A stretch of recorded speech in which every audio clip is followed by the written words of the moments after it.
नमस्कार दोस्तों, ये लुसेंट बेलोरी का पार्ट 11 है और इससे पहले हमने 10 पार्ट में क्वेश्चन नंबर 600 तक को पढ़ा था। तो चलिए आज उससे आगे पढ़ते हैं। तो 601 में है कि मानव शरीर की सबसे बड़ी धमनी कौन सी है। ये हो जाएगा महाधमनी। अच्छा, धमनी से कौन सा रक्त प्रवाहित होता है, तो ये हो जाएगा शुद्ध रक्त। धमनी से होता है मेरा शुद्ध रक्त प्रवाहित होता है, क्योंकि उसमें मिला हुआ होता है ऑक्सीजन। यदि पूछेगा कि शिरा से कौन सा रक्त प्रवाहित होता है, तो शिरा से हो जाता है मेरा अशुद्ध रक्त का प्रवाह होता है, क्योंकि इसमें मेरा कार्बन डाइऑक्साइड मिला हुआ होता है। उसके बाद क्वेश्चन नंबर 602 बोलता है कि स्तनपायी भ्रूण को उत्सर्जनीय उत्पाद किसके द्वारा बाहर फेंके जाते हैं। तो ये हो जाएगा अपराया प्लेसेंटा के द्वारा। जो नाभि से ये जुड़ा हुआ होता है अपराया प्लेसेंटा के द्वारा उसका उत्सर्जन होता है, जो नवजात जो भ्रूण होता है उसका। क्वेश्चन नंबर 603 में है कि किन मूल इकाइयों से मानव के अतिरिक्त भाग तैयार किए जाते हैं। तो ये हो जाएगा स्टेम कोशिका। तो स्टेम कोशिका से मानव इकाई के अतिरिक्त भाग को तैयार किया जाता है। क्वेश्चन नंबर 604 में है कि निम्नलिखित में से किस भारी धातु की विषाक्तता यकृत सिरोसिस पैदा करती है। तो ये हो जाएगा कॉपर। तो कॉपर की वजह से क्या होता है, यकृत सिरोसिस विषाक्तता पैदा होता है। क्वेश्चन नंबर 605 में है कि पीलिया किसके संक्रमण के कारण होता है। तो ये हो जाएगा यकृत। यदि यकृत में किसी प्रकार का दिक्कत होता है तो इसे हो जाता है पीलिया, और पीलिया को ही कहा जाता है जॉन्डिस भी अपना लोग लोकल भाषा में कहा जाता है, जॉन्डिस कहा जाता है। और क्योंकि इसके आने शरीर पीला हो जाता है, साथ ही साथ यूरिन भी पीला हो जाता है। क्वेश्चन नंबर 606 में है कि अत्यधिक शराब पीने वाले व्यक्ति किस बीमारी के कारण से मरते हैं। तो ये हो जाएगा सिरोसिस। तो याद रखिएगा कि शराब पीने से कौन सा बीमारी हो जाता है, तो सिरोसिस हो जाता है। 607 में है कि किसी कोशिका में अचल संपत्ति किसको माना जाता है। तो न्यूक्लिक अम्ल को अचल संपत्ति माना जाता है। 608 में है कि लार किसके पाचन में सहायक करती है। तो ये हो जाएगा स्टार्च के पाचन में लार सहायक करती है। क्वेश्चन नंबर 609 में है कि पुरुष के मरकरी के विषाक्तन में कौन सा रोग हो जाता है। तो ये हो जाएगा मिनीमता रोग। कौन हो जाएगा, मिनीमता रोग। यदि मरकरी के विषाक्तन वाला पानी पिएगा तो मिनीमता रोग हो जाएगा। क्वेश्चन नंबर 610 में है कि कौन उत्सर्जक उत्पाद के रूप में यूरिक एसिड का उत्सर्जन करते हैं। तो ये हो जाएगा गोरैया। तो गोरैया जो उत्पाद के रूप में, क्या गोरैया का उत्पाद, जैसे गोरैया जो टॉयलेट करता है ना, तो टॉयलेट से क्या निकलता है, तो ये यूरिक एसिड का उत्सर्जन करता है। क्वेश्चन नंबर 611 में है कि गुर्दे की निस्यंदन इकाई कौन सी है। तो ये हो जाएगा नेफ्रॉन। गुर्दे को ही कहा जाता है किडनी। गुर्दा क्या कहा जाता है, इसी को कहा जाता है किडनी, KIDNE। तो किडनी का जो इकाई होता है ना, वो नेफ्रॉन कहलाता है। 612 में कि पीलिया रोग किससे प्रभावित करता है। ये हो जाएगा यकृत को। 613 में है कि पैरामीशियम में उत्सर्जन द्वारा को इस नाम से जाना जाता है, किससे, तो साइटोपायज के नाम से जाना जाता है।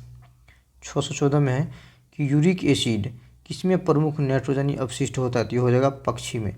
तो पक्षी का जो मूत्र अम्ल होता है ना, उसमें क्या होता है, तो यूरिक एसिड होता है। 615 में कि अम्लजन कोशिका का अर्थ किसका स्राव होता है। तो ये हो जाएगा हाइड्रोक्लोरिक एसिड का। पता होना चाहिए कि आपको कि अमाशय से हाइड्रोक्लोरिक मतलब HCl का स्रवण होता है। क्वेश्चन नंबर 616 में है कि परागज ज्वर किसका लक्षण है। तो ये हो जाएगा एलर्जी का। 617 में है कि किस खाद्य फसल में प्रोटीन की मात्रा सबसे अधिक होती है। तो ये हो जाएगा सोयाबीन में प्रोटीन की मात्रा सबसे अधिक होती है। क्वेश्चन नंबर 618 में है कि बहुत अधिक पकाना और खाद्य तेलों का बारंबार प्रयोग क्यों अत्यधिक अवांछनीय है। क्योंकि क्या होता है कि कार्सिनोजेनिक पदार्थ जैसे बेंजपैरिन पैदा हो जाते हैं, जो बॉडी के लिए बहुत ज़्यादा हानिकारक होते हैं। 619 में है कि थैमस ग्रंथि जिस हार्मोन्स को पैदा करती हैं उसको क्या कहा जाता है। ये हो जाएगा थाइमोसिन होता है। और जो आदमी वृद्धा हो जाता है तो थैमस ग्रंथि का विलुप्त हो जाता है, इस वजह से आदमी बूढ़ा हो जाता है।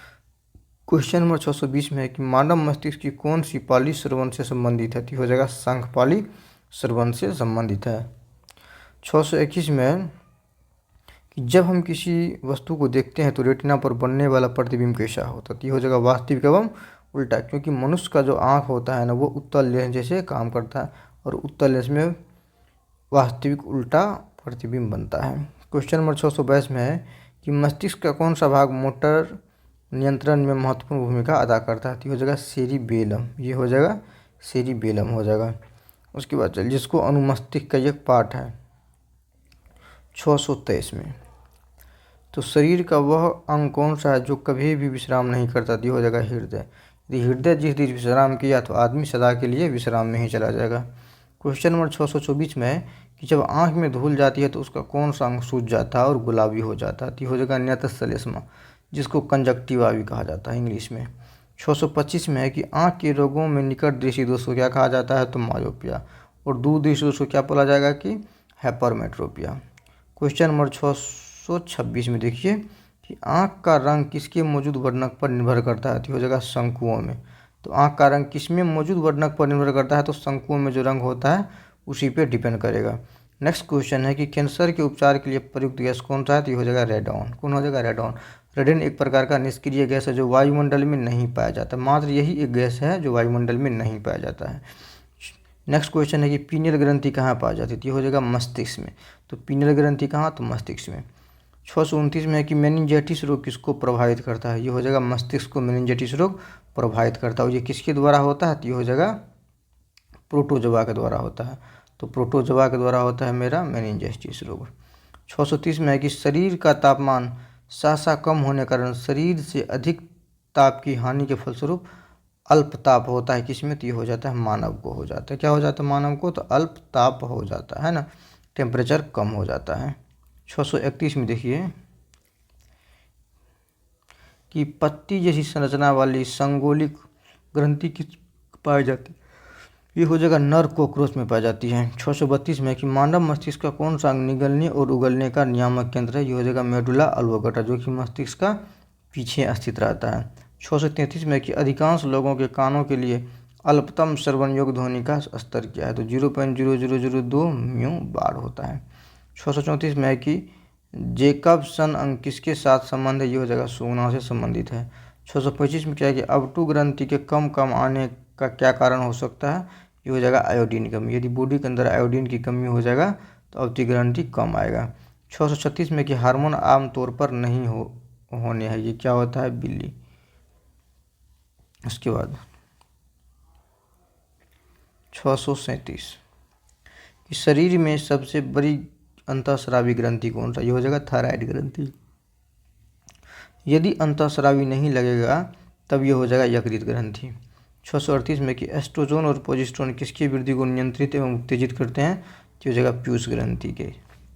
639 में कि शीत ऋतु में पशुओं के प्रसूति काल को क्या कहा जाता है? ये हो जाएगा हाइबरनेशन कहा जाता है। शीत ऋतुओं में पशुओं के प्रसूति काल को हाइबरनेशन कहा जाता है। 640 में कि किस उभयचर के जीवा नहीं होता? ये हो जाएगा इक्थियोफिस के जीवा नहीं होते हैं। 641 में कि लीवर किससे भरपूर स्रोत है? ये हो जाएगा प्रोटीन का। और मछली का लीवर पूछेगा तो वो हो जाएगा विटामिन डी का। 642 में कि एक मासिक धर्मचक्र के दौरान समानतः निःसृत अंडों की संख्या कितनी होती है? तो 1 होता है। 643 में कि मानव शरीर की कौन सी ग्रंथि पीयूष ग्रंथि से हार्मोन के रिसव को नियंत्रित करती है? ये हो जाएगा हाइपोथैलेमस ग्रंथि हो जाएगा। 644 में कि 24 घंटे के भीतर दवा की एक खुराक या कई खुराक लेने के अल्पकाल के भीतर होने वाले प्रतिकूल प्रभाव को क्या कहा था? ये हो जाएगा घोर विषाक्तता कहा जाता है। 645 में है कि पर्यानिका किस में पाया जाता है? तो ये हो जाएगा केचुआ में। उसके बाद 646 में कि अंडे से नया निकला टेडपोल किसके माध्यम से श्वास लेता है? ये हो जाएगा बाहरी गल्फर के माध्यम से। 647 में देखिए कि टेडपोल जो ये 3 प्रकार से सांस लेता है। पहला कि जो छोटा रहेगा तो गल्फर से लेगा, यदि बड़ा हो जाएगा तो 2 कंडीशन, यदि पानी में रहेगा तो त्वचा से सांस लेगा, यदि वो ज़मीन पर है तो वो लेगा लंग से सांस लेगा, हृदय से सांस लेने का काम करेगा। तो तीनों जगह से ये सांस लेता है। प्लूरा किसका आवरण है? ये हो जाएगा फुफ्फुस का आवरण क्या कहलाता है? प्लूरा कहलाता है। फुफ्फुस का मतलब क्या होता है? हृदय होता है ना, हृदय नहीं फेफड़ा होता है, फेफड़ा को ही फुफ्फुस कहा जाता है। फेफड़ा का आवरण क्या कहलाता है? प्लूरा कहलाता है। 648 में है कि शरीर के किस अंग की खराबी से मधुमेह रोग का प्रकोप होता है? तो पेनक्रियाज या अग्नाशय। यदि इसमें क्या होता है? इंसुलिन का स्रावन कम होता है तो मधुमेह रोग हो जाता है। 639 में देखिए कि घेंघा रोग आयोडीन की कमी से होती है किसमें? तो पहाड़ी क्षेत्र में होता है, आयोडीन की कमी से घेंघा रोग होता है। और 650 में है कि थायराइड ग्रंथि का स्थान कहाँ है? तो हो जाएगा गला में। तो थायराइड ग्रंथि का स्थान कहाँ है? तो गला में थायराइड ग्रंथि का स्थान। तो अब देखेंगे अगला में कि 651 से लेके 700 तक के क्वेश्चन को देखेंगे। पार्ट 11 में, पार्ट 11 नहीं, पार्ट 12 में देखेंगे। मिलेंगे अगले वीडियो में। वीडियो हेल्पफुल लगा तो लाइक चैनल को कीजिएगा, सब्सक्राइब कीजिएगा। Thank you. ओके।